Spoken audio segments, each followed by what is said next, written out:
And I think we should have sound this time around. Are we live here, Lara? Okay, good. I'm going to turn off the music. There we go. Okay. Hey, Erica. Hey. Welcome to what for most people will be the first video of the 24-hour business plan challenge, but it's really the second video that we shot. The first video, which was the introduction video that I did with Alan, had no sound. So we're going to dub a completely different conversation over that video. Okay. after the event's over. This is what happens at the 24-hour business plan challenge. Everything's on the table. Everything's nuts. Everything's a little crazy. Everything's crazy. So hey, thank you for being here. Thanks. How are things going? Things are good. Yeah. So you have gotten to pretty much to sit with everybody that's here. I think I've gotten most people. Okay. There are a few people I haven't actually sat down and talked to, but I think I've gotten most people. And this is your fourth year? This is my second year. I mean, really? I know you feel like I've been around a long time, but saying, like it really is my only second year. Oh, look, there's Alan. Hi, Alan. Hi. Come on in. Yeah. Come on in. Tony. Walk on through. You never know what's going to happen. Anything can happen here at the 24-hour business plan challenge. So, okay, so second year. I thought this was at least your third. No, it's just my second. I know. I feel like I've been around a long time. You're kind of fantastic. Thank you for being here. Thank you for having me. It's so much fun. Okay, so tell me what your impressions have been this year versus last year. So, it's hard to really compare the groups, honestly. I feel like it's a lot of the same types of issues. Okay. Where people have like a great idea, so they have these like sparking of an idea, but it's not really fully formulated. And so, like being here actually helps them, I think, because it starts to kind of put together some pieces. And we ask them questions that they maybe never have thought before. Sure, like, sure. For example, one gal is actually working on getting financial information out for people. Okay. I mean, I don't know what you have said to her, but I actually said to her, you know, have you considered this actually being a nonprofit instead of a for-profit business? There's a lot of that where a lot of people that want to do good things in the world are taking them and trying to fit them into a square peg in a round hole kind of thing. Right. And so she was trying to fit it in here, and I was like, this actually sounds to me like a nonprofit business. And she said, I have no idea how that would work. And I was like, really, the business structure is the same. It's just like where the money comes from is going to look a little bit different. Sure. And so we kind of had a conversation about that, but a lot of great conversations. You know, part of the interesting and fun part of me being here is a lot of times people have questions about like, okay, well, what should I do for my branding? Or we get into deeper questions, or they could just be so simple as one gal just asked me about, you know, what website platform should I be on? Oh, yeah. Well, you never know, right? I mean, everybody's in a different space when they're doing their thing. So tell us a little bit about McBeth marketing, because, you know, obviously we have you here because you are an expert. Because I'm an expert in the field. I've been around for like when the dinosaurs were crawling over the earth. but like I started McBeth marketing in 2021, and we are a one-stop shop for small business marketing. So we handle everything A to Z, just like an advertising agency would do for a much larger company. So anything from websites to like digital marketing, social media management, graphic design, video creation, media buying is an interesting one that a lot of times people don't really think about. So I just have access to a lot of different. I like to tell people I have a really big bag of tricks, and it's just about like, let's pull out the things that are most necessary for you. Yeah. So that is going to lead me totally into the weeds. I'm going into the weeds right now, everybody. So if you're watching, you're about to get a really weird question. I want to talk about media buys for television, because one of the entities that a certain actor that everybody knows, whose name I will not throw out there, recently obtained a media company that does buys in streaming platforms. So do you talk about what you know about that and how accessible that is for small business? It's so accessible for small business. The media, there are a couple of different ways that you can name it if you want. I'm totally you can actually do it a couple of different ways. Like there is your traditional TV media buy, but let's be honest, most people are watching streaming these days. Right. So like a lot of my clients, I'm actually directing to those streaming platforms. The really wonderful thing about a lot of these streaming platforms, like let's just take Hulu, for example. Sure. Hulu, you can actually get into the back end access to Hulu and actually set up your own commercials right in there. It's very much like scheduling like a paid ad on within the Meta Facebook, Instagram program. It's very, very, very similar to that, but you do have to have like an exact 30-second video that is high quality. And you have to really like make sure that you have like that good video commercial quality, because you have to remember that people are not playing this on a small screen. Right. They're actually putting it on the 65-inch. giant TVs. Yeah. So the video quality definitely has to be there, but like you're thinking like I can do a Hulu commercial that is extremely targeted in certain areas for like $1,500 a month. Now a regular TV buy, like a TV campaign, you're probably going to look at anywhere from $10,000 to $15,000 a month. Sure. So like for small business, it may not be perfect for all small business, but for a lot of small businesses, that might be in range, and it might be a different target that they never even knew that they had access to. And that's something that like they would meet with you about and talk to you about and say, hey, we want to target a specific audience with this. Can you help us? Mm-hmm. And you would kind of guide them through that process. And I mean, there's lots of different ways that you can do it. There are also companies that actually have access to a lot of the different streaming platforms. So it may not be Hulu, because Hulu is usually kept very, very separate. But a lot of the other ones like Pluto.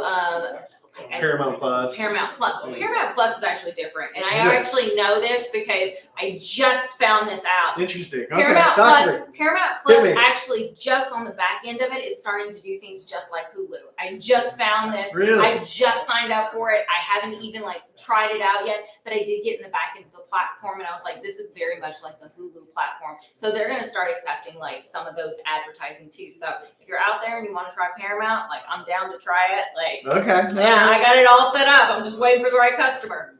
So let's talk about some of the more, and I don't necessarily want to say traditional, but it really is traditional. Some of the more traditional digital advertising. So your Facebook, your Google, your that stuff. How relevant do you see that stuff today? Oh, it's still very, very relevant. I mean, particularly when you're looking at Google ads, in certain industries, like you just got to be at the top of the page. Like that's how everybody looks for you. You just specifically have to like think about, okay, who is my target audience, and where do they hang out? And when I say where do they hang out, I'm not talking about like where do they hang out physically. Where do they hang out online? Because wherever they're hanging out is where you want to be. Right. So if they're hanging out and they're searching for you on Google, then by all means, you absolutely need to be on Google. I think for a lot of clients, like being in the Meta paid advertising, like Facebook, Instagram, those types of things can work really well for those. I will caution people though, the ROI on that is not as good as people usually think it is. People think that, okay, well, I will spend this money and I'm going to get all this return. You usually reach a lot of people, but I'm finding with a lot of my clients, the ROI is not necessarily there the way it is with other different things. Fascinating.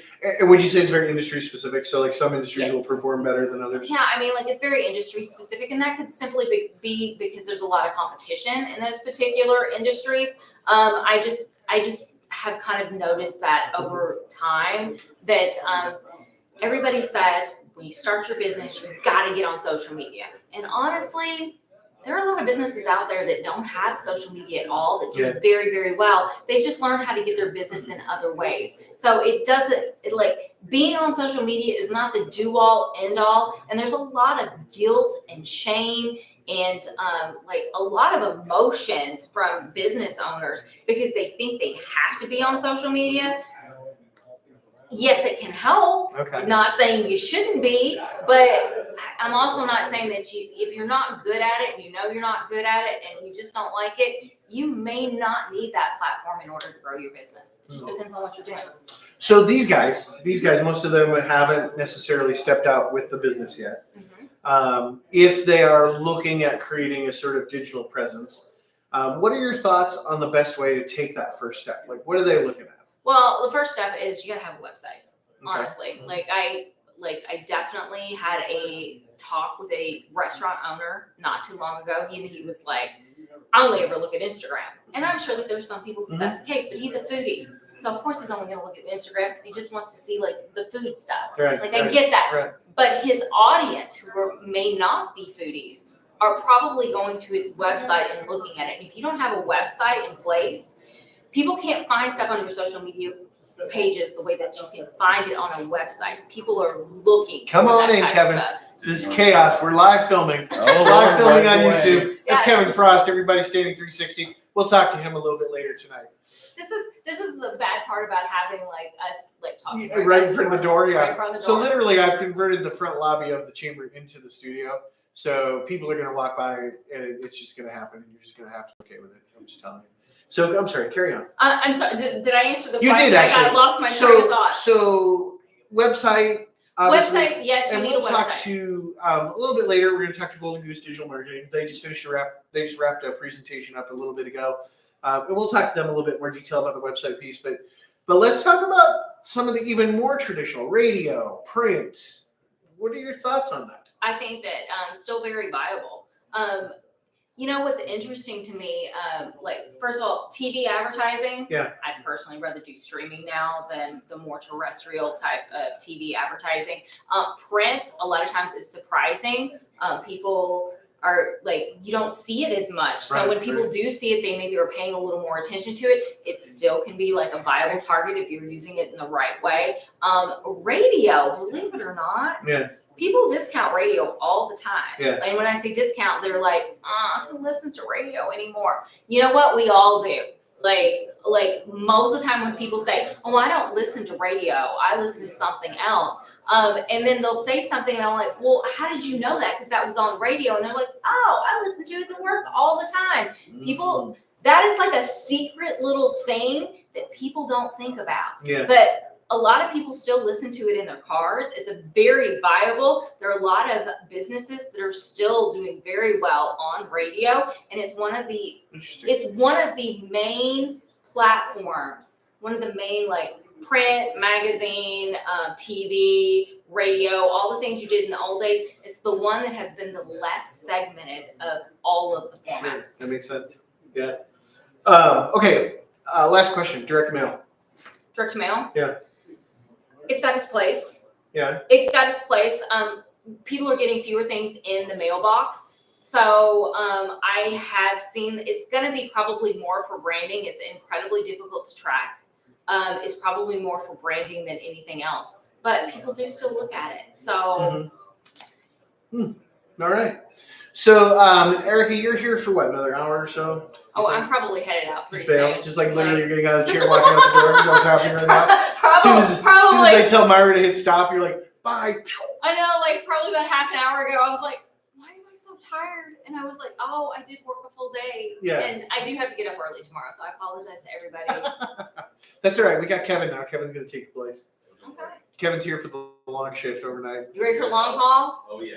All right. So, hey, everybody. We are here at the Mesa Chamber of Commerce. We are right smack dab in the middle of the 2024 24-hour business plan challenge. I am talking with the wonderful Erica McBeth of McBeth Marketing. She's going to go home and get some rest because she's got a busy day tomorrow. Thank you so much for being here. Thank you for supporting these guys year after year. I love it. We'll check in an hour with Golden Goose Digital Marketing. And until then, party on, people. She's going to wait. Hang on. She's turning it off.